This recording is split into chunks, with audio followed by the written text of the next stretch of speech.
Hi friends, welcome back to my YouTube channel. ഇന്ന് നമ്മളിവിടെ ചെയ്യാൻ പോകുന്നത് ഒരു അടിപൊളി നെയ്പ്പത്തിലും ബീഫ് കറിയുമാണ്. അതിന് വേണ്ടിയിട്ട് ഞാൻ നെയ്പ്പത്തിലിനായിട്ട് 2 കപ്പ് പൊന്നി അരി എടുക്കുന്നുണ്ട്. അത് നന്നായിട്ട് കഴുകി തലേ ദിവസം രാത്രി വെള്ളത്തിൽ കുതിർത്തി വെച്ചതാണ്. ഇനി ബീഫ് റോസ്റ്റിനായിട്ട് 1 കിലോ റെഡ് ബീഫ് എടുത്തിട്ടുണ്ട്.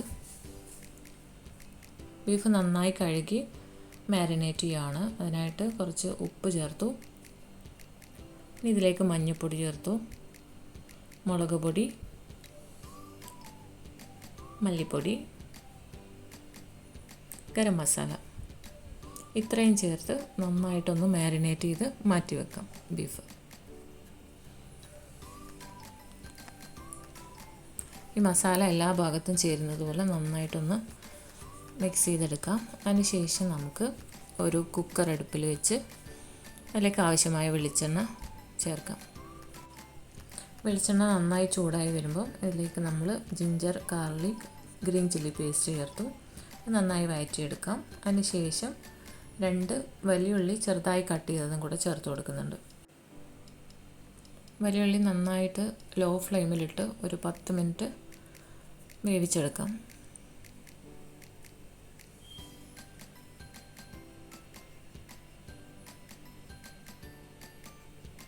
വലിയുള്ളിയും പച്ച മസാലയും കൂടെ നന്നായിട്ടൊന്ന് മിക്സ് ചെയ്ത് കൊടുക്കുകയാണ്.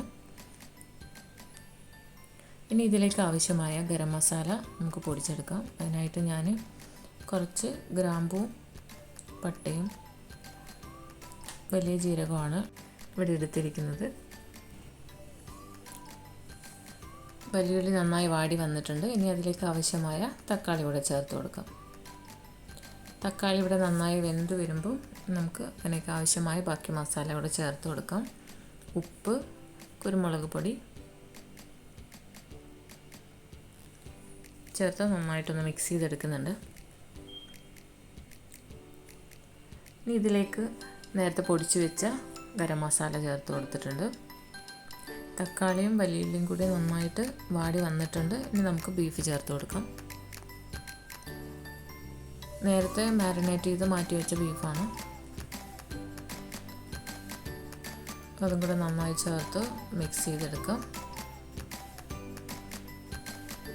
ഒരു 2 മിനിറ്റ് മസാല പച്ചമണം മാറുന്നത് വരെ ഒന്ന് വേവിച്ചെടുക്കാം. ഇനി ഇതിലേക്ക് ആവശ്യമായ കറിവേപ്പില, മല്ലിയില ഇതും കൂടെ ചേർത്ത് കൊടുക്കുന്നുണ്ട്.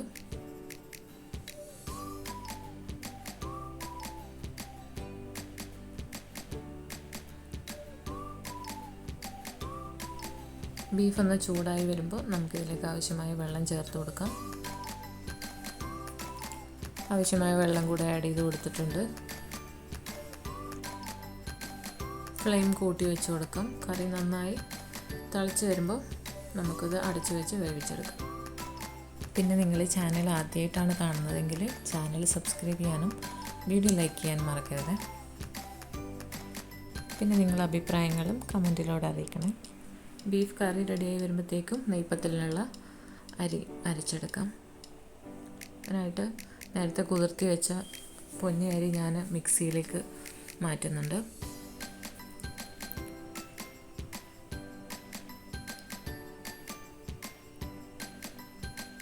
ഇനി ഇതിലേക്ക് ആവശ്യമായ ഉപ്പ് ചേർത്ത് കൊടുക്കാം. പെരുംജീരകം ചേർത്ത് കൊടുക്കുന്നുണ്ട്. തേങ്ങ, വലിയുള്ളി, ചെറിയ ഉള്ളി ഉണ്ടെങ്കിൽ അതായിരിക്കും പറ്റുക. ആവശ്യത്തിന് വെള്ളം. ഇത് നന്നായിട്ട് അരച്ചെടുക്കാം.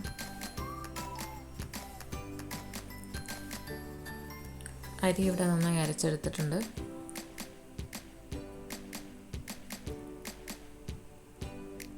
ഇനി ഇതൊന്ന് ടൈറ്റാക്കി എടുക്കാൻ വേണ്ടിയിട്ട് നമുക്ക് 2 കപ്പ് അരിപ്പൊടി കൂടെ ചേർത്ത് കൊടുക്കുന്നുണ്ട്.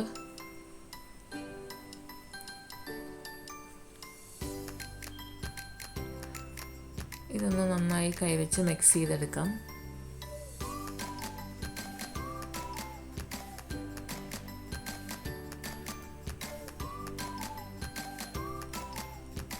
വെള്ളം ഏകദേശം ഈ ഒരു കൺസിസ്റ്റൻസിയിൽ തന്നെ ചെയ്തെടുക്കാൻ നോക്കുക. അല്ലെങ്കിൽ പിന്നെ നമുക്കത് റോൾ ചെയ്ത് പരത്തിയെടുക്കാൻ പറ്റില്ല. അധികം ലൂസായിട്ടും അധികം ടൈറ്റായിട്ടും ചെയ്യാണ്ടിരിക്കുക.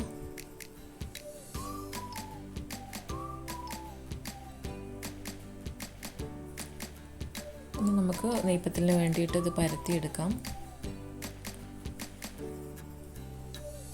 ഞാനൊരു ഫോയിൽ പേപ്പറിൽ കുറച്ച് വെളിച്ചെണ്ണ തടവി അരി ചെറിയ ബോളാക്കിയെടുത്ത് പരത്തിയെടുക്കുകയാണ്.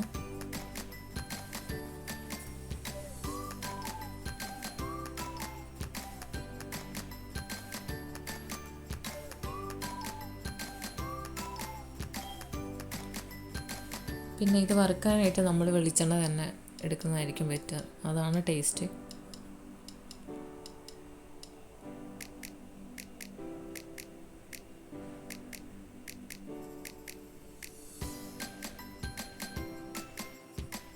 ഞാനിവിടെ ഒരു ചട്ടി അടുപ്പത്ത് വെച്ചിട്ടുണ്ട്. അതിലേക്ക് ആവശ്യമായ വെളിച്ചെണ്ണ ചേർത്ത് കൊടുത്തു. വെളിച്ചെണ്ണ നന്നായി ചൂടായി വരുമ്പോൾ നമ്മൾ പരത്തി വെച്ച നെയ്പ്പത്തിൽ വറുത്തെടുക്കാം.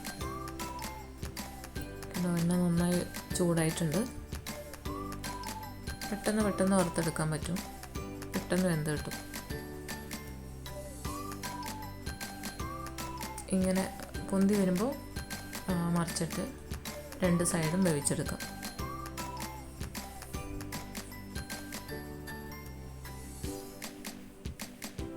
രണ്ട് സൈഡും തിരിച്ചും മറിച്ചും വേവിച്ചതിന് ശേഷം നമുക്ക് എണ്ണയിൽ നിന്ന് കോരിയെടുക്കാം.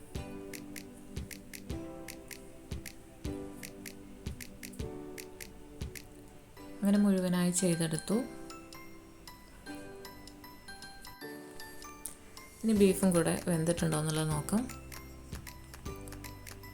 ഫ്ലെയിം ഓഫ് ചെയ്ത് അതിൻ്റെ എയർ മുഴുവൻ കളഞ്ഞതിന് ശേഷമാണ് ടോപ്പ് ഓപ്പൺ ചെയ്യുന്നത്. ബീഫ് നന്നായിട്ട് കുറുകി വെന്തിട്ടുണ്ട്. ജസ്റ്റ് ഒരു പീസ് എടുത്ത് വേവ് കറക്റ്റാണോ എന്നുള്ള ചെക്ക് ചെയ്യാണ്.